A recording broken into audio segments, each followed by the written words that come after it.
नमस्कार दोस्तों, the UPSC study official में आपका एक बार फिर से बहुत-बहुत स्वागत है।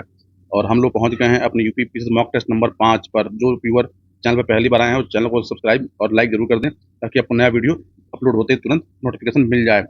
अब जैसा कि आप लोग जानते हैं कि हम लोग यूपी पीसीएस के पीवाईक्यू कर रहे हैं, और पीवाईक्यू में हम लोग 2010 को पूरा कर चुके हैं, हम लोग 2011 कर रहे हैं। तो संभवतः आज या कल तक में 2011 भी कंप्लीट हो जाएगा। तो चलिए हम देखते हैं कि 2011 में संविधान एवं राज्य व्यवस्था से कौन-कौन से क्वेश्चन पूछे गए थे। तो देखिए, पहला क्वेश्चन हमारा क्या था कि संसद को संबोधित करने का अधिकार प्राप्त है। हमारे पास ऑप्शन है भारत के महान्यायवादी, भारत के मुख्य चुनाव आयुक्त, भारत के मुख्य न्यायाधीश, राष्ट्रीय सुरक्षा सलाहकार। तो इसमें सही ऑप्शन हमारे पास क्या है?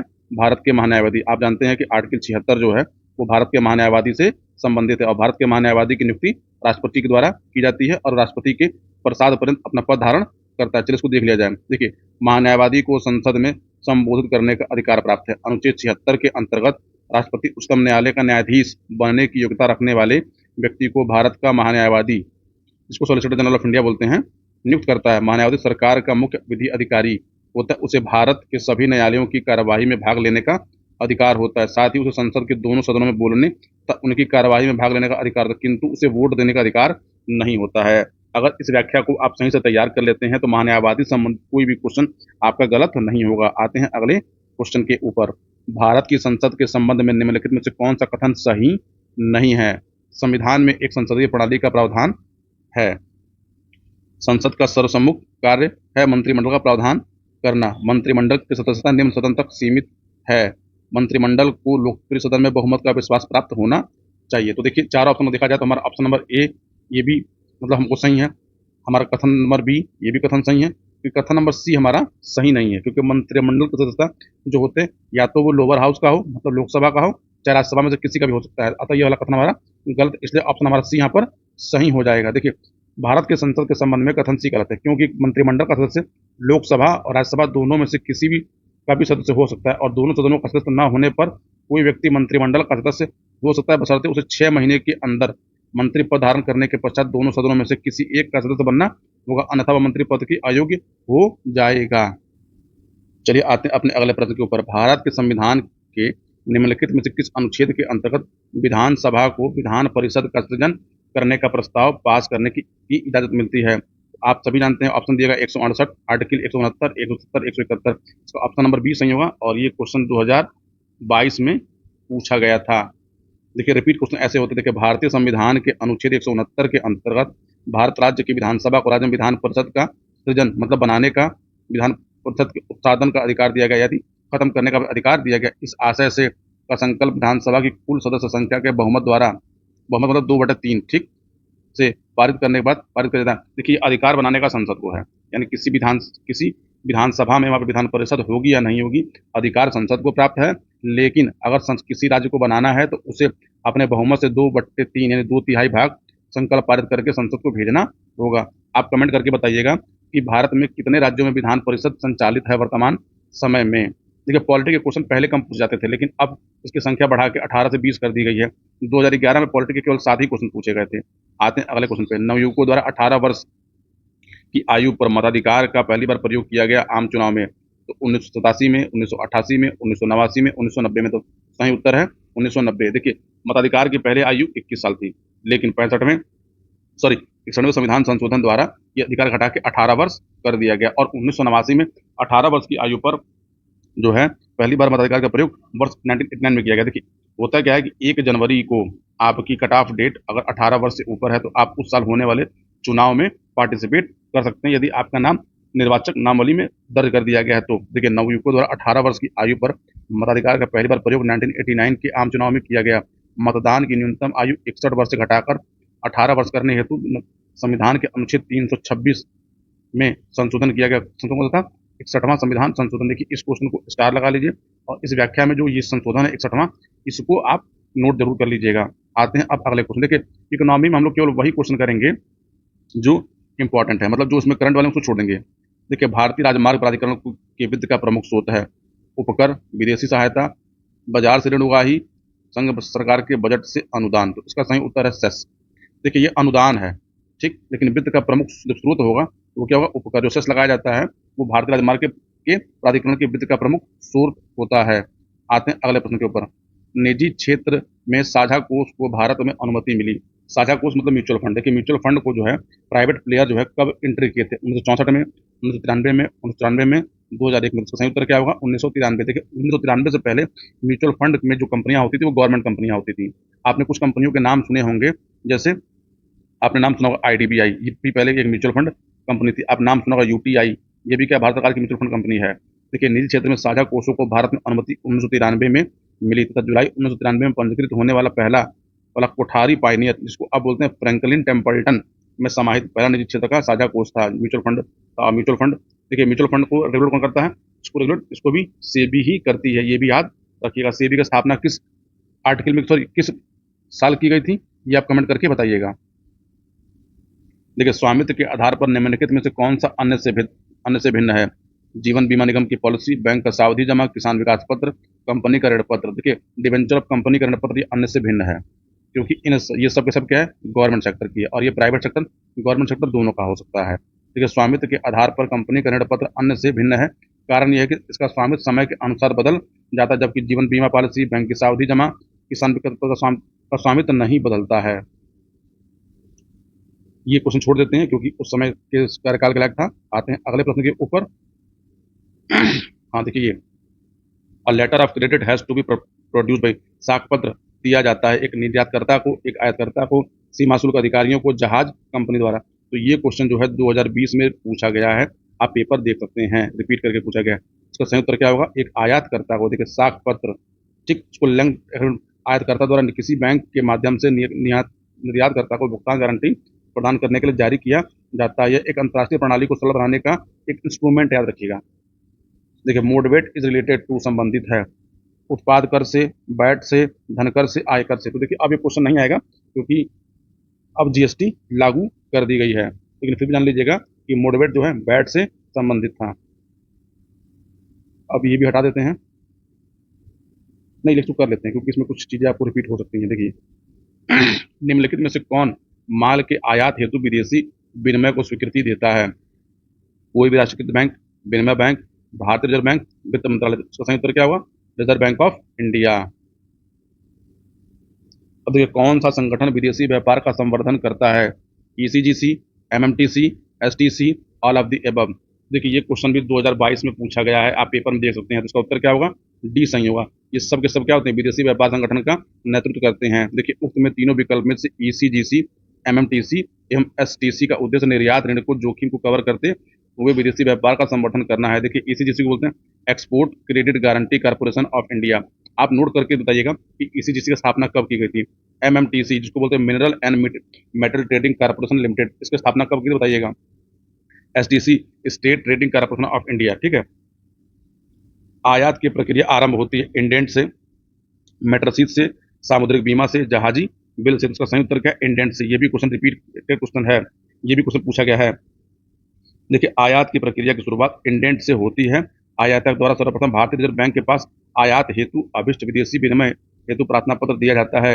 विदेशी विनिमय की स्वीकृति के उपरांत आयातक इंडेंट के द्वारा निर्यात की आपूर्ति की आज्ञा प्राप्ति का एक लेटर को मिलता है, जिससे आयात की प्रक्रिया की शुरुआत होती है। आते हैं अब अपने अगले प्रश्न के ऊपर। भारत ने, ये हटा देते हैं क्योंकि ये उस साल के लिए क्वेश्चन था, ये भी हटा देते हैं। अब आते हैं अपने विज्ञान के ऊपर। देखिए निम्नलिखित में से कौन सा सुमेलित नहीं है? जेम्स वाट वाष्प इंजन एकदम सही है।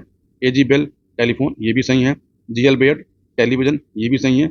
जे परकिंसन पेंसिलिन, नहीं, तो पेंसिलिन की खोज जे परकिंसन ने नहीं की थी, ठीक है। तो आप जानते हैं कि इसकी खोज किसने की थी? इसकी खोज जो है अलेक्जेंडर फ्लेमिंग ने की थी, फ्लेमिंग ने की थी, इसलिए हमारा ऑप्शन नंबर डी सही हो जाएगा। देखिए पेंसिलिन की खोज स्कॉटिश वैज्ञानिक अलेक्जेंडर फ्लेमिंग ने 1928 में की थी।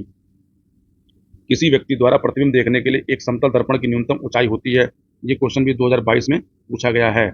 व्यक्ति की ऊंचाई के बराबर, व्यक्ति की आधी ऊंचाई, व्यक्ति की आधी की एक चौथाई, व्यक्ति की ऊंचाई की दोगुनी। इसका सही उत्तर क्या होगा? होगा बी। यदि आपकी हाइट 6 फीट है, आपको अपना पूरा प्रतिबिंब देखने के लिए 3 फीट का आपको मिरर लेना होगा। यानी जितनी देखिए व्यक्ति की हाइट होती है या फिर ऑब्जेक्ट की हाइट होती है, उसकी आधी ऊंचाई का हमको मिरर चाहिए होता है पूरा प्रतिबिंब देखने के लिए। ब्लैक हॉल के सिद्धांत को प्रतिपादित किया था सीवी रमन ने, एस जे भाभा ने, एस चंद्रशेखर ने, एच एस खुराना ने। ये क्वेश्चन वर्ष 2020 में पूछा गया है, आप पेपर खोल के देखिएगा। तो उसका सही उत्तर क्या हुआ? S S Chandrashekhar Chandrashekhar limit का भी जो इन्होंने दिया था। देखिए, इससे संबंधित दो क्वेश्चन 2020 में पूछे गए हैं। एक तो पूछा गया था कि ब्लैक होल होता क्या है। आप वर्ष 2020 का पेपर देखिएगा, वहाँ पर लिखा होगा श्याम पेपर लिखा होगा। देखिए सीरीज कितने काम किए, मैं आपको एक-एक दिखा दूं। देखिए, भारतीय मूल के वैज्ञानिक एस चंद्रशेखर ने नक्षत्रों का अध्ययन करते समय उनको मृत होने की बात उद्घाटित की तथा ब्लैक होल सिद्धांत का प्रतिपादन किया। इस सिद्धांत के अनुसार मृत होने से पूर्व तारे पूर्ण रूप से लाल होकर लाल दानव रेड जाइंट एवं ब्लैक होल बन जाते हैं। एस चंद्रशेखर ने उस सीमा का पता लगाया जब तारा लाल दानव एवं ब्लैक होल में बदलेगा। इसे ही चंद्रशेखर सीमा कहा गया है। इस योगदान के लिए उन्हें 1983 में नोबेल पुरस्कार दिया गया था। देखिए, ये फैक्ट आप याद रखिएगा। और चंद्रशेखर जो थे, ये सीवी रमन के भतीजे थे, याद रखिएगा ये भी आप लोग। आते हैं अपने अगले क्वेश्चन। अगला क्वेश्चन देखिए, नाभिकीय रिएक्टर में निम्नलिखित में से किसे मंदक के रूप में प्रयोग किया जाता है? थोरियम, ग्रेफाइट, रेडियम, साधारण जल को। इसका सही उत्तर क्या होगा? ग्रेफाइट को। कि नाभिकीय रिएक्टरों में मंदक के रूप में ग्रेफाइट और भारी जल का प्रयोग, भारी जल मतलब ड्यूटो ड्यूटेरियम ऑक्साइड का प्रयोग किया जाता है। जब ग्रेफाइट का उपयोग मंदक के रूप में होता है तो उसे परमाणु पाइल रिएक्टर, एटॉमिक पाइल कहते हैं, किंतु भारी जल का मंदक के रूप में प्रयोग होने वाले को स्विमिंग पूल रिएक्टर कहलाता है। देखिए, आप याद करिए कि 2010 में आपसे क्वेश्चन पूछा गया था नाभिकीय विखंडन के, नाभिकीय संलयन के ऊपर। संलयन वाले जब टॉपिक आप पढ़ते तो आपको ये भी पढ़ने को उसमें मिलता है, क्योंकि क्वेश्चन इनडायरेक्ट वे में रिपीट किया गया है। विद्युत बल्ब का तंतु बना होता है तांबा से, एल्युमिनियम से, सीसा से, टंगस्टन से। इसका सही उत्तर क्या होगा? टंगस्टन। इसकी व्याख्या आप लोग सब जानते हैं, इसकी व्याख्या को हम नहीं पढ़ रहे हैं। वाहनों में पृष्ठ दृष्टि दर्पण के रूप में किस दर्पण का प्रयोग लाया जाता था? समतल, उत्तल, अवतल, प्रदीप्त। इसका सही उत्तर क्या होगा? कॉन्वेक्स यानी उत्तल लेंस। ये भी 2022 में पूछा गया है। देखिए, वाहनों के पृष्ठ दृष्टि दर्पण के लिए मतलब साइड मिरर के लिए रूप में उत्तल दर्पण का प्रयोग में लाया जाता है। उत्तल दर्पण द्वारा प्रतिबिंब सीधा वस्तु से छोटे बनते हैं, उसके द्वारा काफी बड़े क्षेत्र की वस्तुओं का प्रतिबिंब एक छोटे से क्षेत्र में बन जाता है। इस प्रकार उत्तल दर्पण का दृष्टि क्षेत्र अधिक होता है, इसलिए उसका प्रयोग किया जाता है। अब आते हैं अपने अगले प्रश्न के ऊपर। वायु भरे गुब्बारों में हीलियम को हाइड्रोजन की अपेक्षा वरीयता दी जाती है, क्योंकि अपेक्षाकृत सस्ता होता है, अपेक्षाकृत कम घना होता है, अपेक्षाकृत अधिक उठाने की शक्ति रखता है, वायु के साथ विस्फोट मिश्रण नहीं बनाता। इसका सही उत्तर क्या होगा? डी। देखिए, अब ये प्रश्न जो है 2021 में पूछा गया था, तो बस ये पूछा गया था हीलियम भरा जाता है, लेकिन आप ऑप्शन चेंज कर दिए गए थे। आप अपना ना तो पेपर खोल के एक बार देखिएगा 2021 वाला। देखिए, हीलियम गैस की अपेक्षा हाइड्रोजन का अधिक ज्वलनशील गैस है तथा वायु की ऑक्सीजन के साथ विस्फोट के रूप में अभिक्रिया करती है। जबकि हीलियम गैस गुब्बारों को उठाने की शक्ति हाइड्रोजन की अपेक्षा कुछ कम ही है, किंतु हीलियम गैस को अक्रिय तथा ज्वलनशील होने के कारण इसे वायु में भरे गुब्बारों में हाइड्रोजन से अपेक्षा वरीयता दी जाती है। देखिए, आप जानते थे कि helium, neon, argon, krypton, xenon, ये सब के सब क्या अक्रिय गैस है, जिसको जीरो ग्रुप का गैस बोला जाता था। ठीक, इसलिए इसको रखा जाता है, याद रखिएगा। निम्नलिखित में से कौन सा युग्म सुमेलित है? Silver iodide, iron silver, silver chloride, कृत्रिम वर्षा, जिंक फास्फाइड, चूहे का विष, जिंक सल्फाइड, फिलास्पर ऊन। देखिए, इसमें सुमेलित कौन सा है? चूहे का विष। आप ये क्वेश्चन देखिएगा 2022 में पूछा गया है, लेकिन इसको ऐसे ना करके किसी और तरीके से पूछा गया है।